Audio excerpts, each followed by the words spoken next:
Coming up, teams are securing their spots in the playoffs in the final days of the regular season, but the Lakers not going to be one of them. This is Locked On Now NBA.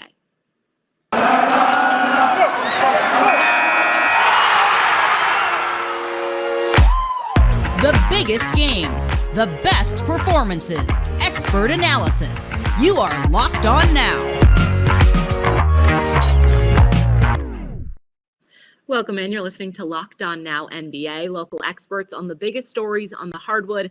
I'm your host, Kainani Stevens. Thank you for making Locked On Now your first listen every single weekday. We got a whole bunch of games from last night. All our Locked On NBA hosts are here to recap them for you. We are going to start with the Suns, who knocked the Lakers out of the playoffs in our biggest game. The biggest game.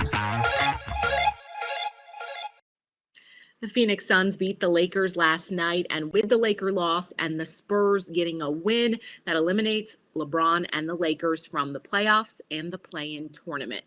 So, Locked On Suns and Lakers gives you all the info you need to know post-game. A great day in Phoenix. You can hear the crowd behind me as I'm downstairs after a blowout victory over the Los Angeles Lakers by the Phoenix Suns. Brendan Clean here with Locked On Suns, and it is booming in here. Double-digit blowout win. Fourth quarter, no starters are even playing on a night when not only did the Suns have a chance to clinch their franchise win record, but they also had the chance to do so against their longtime rival, the team that they dusted off the playoffs last year in the first round, a team that they have had a history with in the short time Chris Paul has been here, the Lakers. Of course, it feels nicer, it feels more special, and it's at home, whereas the Suns had a chance to break this record twice and did not do so on the road. So look, we might as well have a parade in the streets here downtown tonight. Suns fans rejoicing, and it's on to the playoffs. That is really the next hurdle here. Record down, Lakers down, and that is about it. For more on these Suns, listen to Locked On Suns wherever you get podcasts. This is Andy Kamenetsky, co-host of the Locked On Lakers podcast, and the Lakers lose 121-110 to the Suns in Phoenix, and by virtue of this loss combined with San Antonio's win over Denver, the Lakers have been officially eliminated from play-in contention, which feels absolutely insane to say, but this is where we are, kids. It was a competitive first half for the Lakers, playing without LeBron James, still dealing with that problematic ankle. Anthony Davis, 21 points, 13 rebounds, a block and a steal, 28 for Russell Westbrook, 18 points for Austin Reeves off the bench. But the third quarter just completely got away from the Lakers. In particular, there was an onslaught from Devin Booker, and it did not take long for it to truly sink in that the Lakers were not going to pull out the miracle of miracles, and there was just no chance they were going to stave off elimination. To put it mildly, there is a lot more to get into. So make sure that you're subscribing to the Locked On Lakers YouTube channel and that you're making Locked On Lakers your first listen wherever you get your podcasts. The Magic stole a win from Cleveland just before the playoffs, thanks to more big nights from their young stars that made the Orlando roster. Our Locked On Magic tells you how Orlando shocked the playoff-bound Cavs. This is Philip Rossman-Reich, the host of Locked On Magic. My last game recap, pretty sullen, nothing much to say. This game recap, much happier, much more excited. The Orlando Magic defeat the Cleveland Cavaliers 120-115. And yes, this is the time of year where the Magic probably aren't helping themselves if they win. They did clinch best odds in the lottery anyway, but this is a game that saw the Magic's future on display. Yes, Mo Bamba had a big game, made 5 3-pointers in the first half, had 6 blocks. He was a big force defensively, made a big block late. But this game was about Markelle Fultz and Jalen Suggs playing together at last. Back in the starting lineup, Jalen Suggs playing his first game in 10 games.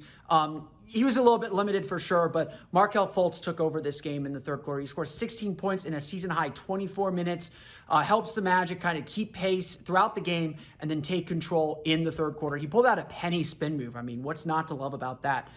Clearly, this is the Magic's backcourt of the future, or at least what they envision to be the backcourt of the future. And to see them finally play together in meaningful minutes and win their minutes, or at least win the game, at least when they left the game in the fourth quarter, was a really encouraging thing to see. They really were clearly beginning to learn how to work together and how to play off each other, which is, of course, a great sign for the Orlando Magic.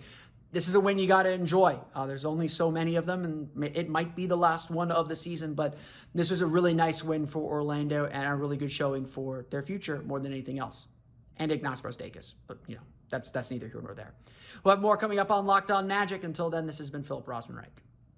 The Cavaliers lost a crucial one to a tanking team with playoff positioning on the line. Our Locked On Cavs host tells you how the impact of the loss is going to affect Cleveland's standing in the East. Hey, Chris Manning here from the Locked On Cavs podcast after the Cavs just lost to the Orlando Magic in what is a bad loss. There's no other way to spin this. There's no other way to talk about this game other than it was a bad loss for the Cavs who needed this one. With this loss, the Cavs are just a half game up on Atlanta in the playoff standings. It seems more and more likely that they're going to slide into the 9th or the 10th seed, have to navigate winning 2 games in the play-in tournament to make the playoffs. Yes, they have injuries. Yes, you could cite a bunch of other excuses, but the Magic are bad, are tanking, and the Cavs lost and looked listless. They looked lacking energy. They looked like a team that didn't really have motivation to win this game, quite frankly. And that gets you a loss. That cost you a win you needed with very little time left to maybe sneak into the back end of the playoffs here. It's a bummer end of the season with the way it's heading, but injuries have taken a toll, all of that stuff. But overall, this was a bad loss, and the Cavs probably should have won this one. For more, Locked On Cavs, wherever you get your podcasts.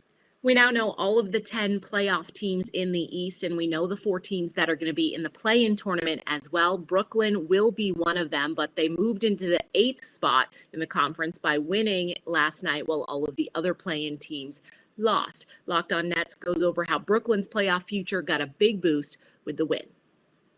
Doug Norrie, Locked On Nets, here coming at you on a night where everything actually broke Brooklyn's way. That has not been the theme this season. Far from it.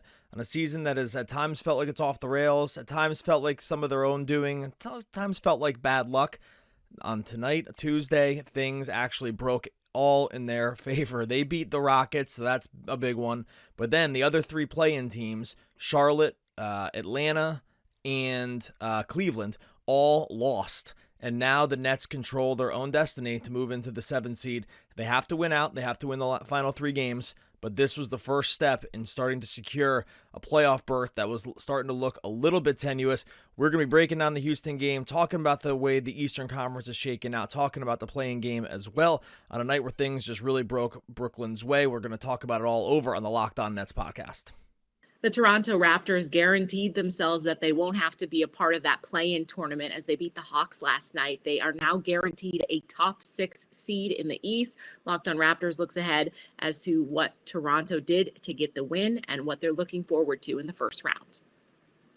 The Toronto Raptors are back in the NBA playoffs. Sean Woodley here from Locked On Raptors to break down the Toronto Raptors 118-108 win over the Atlanta Hawks in Toronto on Tuesday night to secure at least a top 6 finish for the Raptors in the East. As it stands right now at the time of recording, they will be in 5th by the end of the night with the Milwaukee Bucks beating up on the Bulls.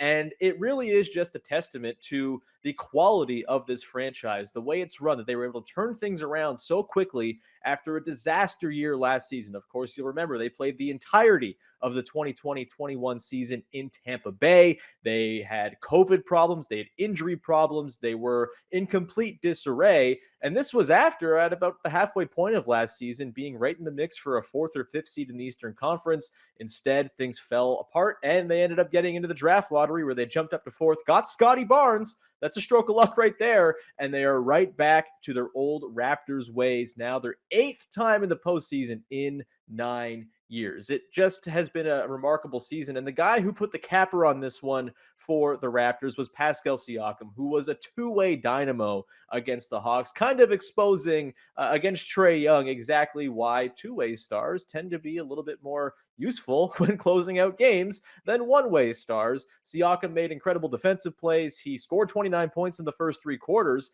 And in the 4th quarter, with DeAndre Hunter switched on to him, he ended up just going into playmaker mode. And the guys alongside him, Fred VanVleet, Gary Trent Jr., Scotty Barnes, Precious Achiuwa, and the like, filled in wonderfully and got the Raptors over the finish line. This team now goes into the postseason as a team nobody ahead of them wants to play in the first round. We'll have to wait and see who they get drawn with in a potential 4-5 or 3-6 series. I'll have more from this game broken down on tomorrow's episode of Locked On Raptors as we talk about the playoff bound Toronto Raptors. That sounds good, doesn't it? On tomorrow's episode, be sure to tune in. Coming up, Joel Embiid takes over against the Pacers and the tanking Thunder win anyway. This is Locked On Now NBA. This edition of Locked On Now is brought to you by BetOnline, the #1 spot for all of your online sports betting needs. The NBA playoffs are right around the corner, and this is Masters Week, so you definitely want to check in with them. Odds, props, whatever you want to bet on, they have you covered. Just head over to betonline.net. Welcome back to Locked On Now NBA. I'm Kainani Stevens. Thank you for making Locked On Now your first listen every single weekday. Joel Embiid silenced the Indiana fans with last night's biggest performance. The best performance.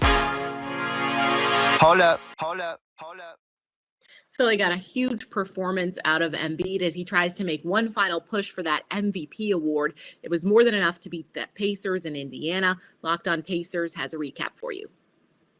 Pacers lose to the 76ers in their final home game of the season, 131-122, the final score in that game. And look, the Pacers are happy to lose at this point in the season, so they're not going to care too much about the loss, but they really did play well for about 40 minutes of this game. If you just tally up the first quarter, third quarter, and fourth quarter of this game, the Pacers actually win those by 12 if you combine those three frames. But the second quarter, the Pacers give up 49 points in that frame, get totally smoked on their way to the loss. Joel Embiid was unbelievable, 45 points, 13 rebounds in this game. And DeAndre Jordan, the Sixers backup center, actually got ejected early in the fourth quarter, which forced the Sixers to sub Embiid back in, and then they coast to the win. It almost feels like that was the turning point in the game that actually hurt the Pacers, but they'll take the loss. They remain in fifth in the inverse standings. Only one win separates them and OKC, who's in fourth now. They only have 2 games left this weekend. The Pacers tank is on. It keeps rolling, even though they got good contributions from Tyrese Halliburton and Buddy Hield. And TJ McConnell returned for the Pacers. We'll break that all down and more on Locked On Pacers. The Milwaukee Bucks looked more than ready to start their title defense in Chicago last night. They dominated the Bulls. Locked On Bucks has the box score postgame. What's up, everyone? Kane Pittman here from Locked On Bucks as Milwaukee blowout the Chicago Bulls 127-106, continues the domination against the Bulls in recent times, and they did it through size. The Bucks were physically dominant against the Bulls team that really had no answer on the defensive end. Chris Middleton and Giannis both in foul trouble for a lot of this night, particularly Giannis, who only played 24 minutes in this game, but it didn't matter because you got 28 points and 7 rebounds from Brook Lopez, who, again, did his work inside. It was a virtual layup line from this Bulls defense. Brook Lopez rumbling to the basket. He was able to score at will. And for the Bucks, it's another win. They continue to fine-tune on the way to the postseason. This win keeps them in the mix for potentially the 2 seed.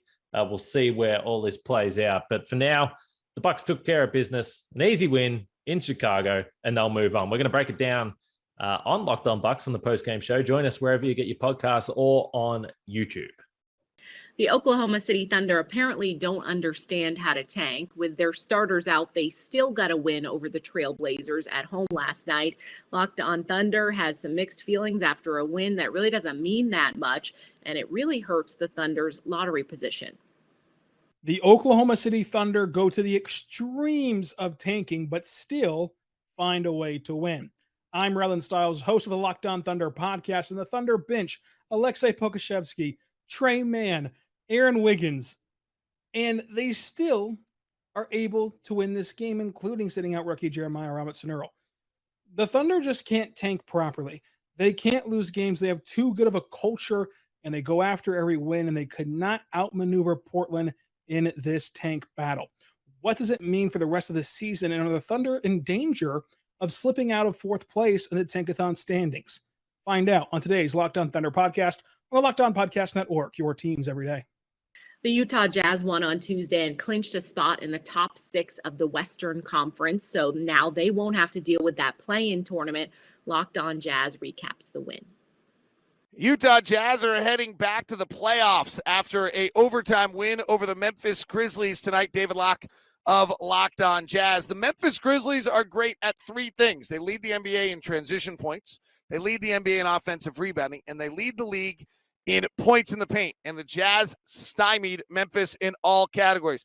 Memphis, who gets 33% of their offensive rebounds, only got 17% of their offensive rebounds in this game. In fact, the Jazz had more offensive rebounds than the Grizzlies. The Jazz dominated the paint with Rudy Gobert and Hassan Whiteside having monster nights. Memphis shot just 10 of 19 at the rim and just 22 of 58 in the paint tonight.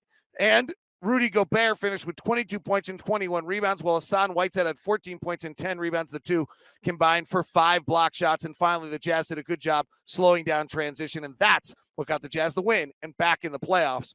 For more, go to Locked On Jazz. That's going to do it for this edition of Locked On Now NBA. Thank you so much for making Locked On Now your first listen every single weekday. Make sure you check out Locked On NBA and, of course, your team's Locked On podcast. I'm Kainani Stevens. This has been Locked On Now.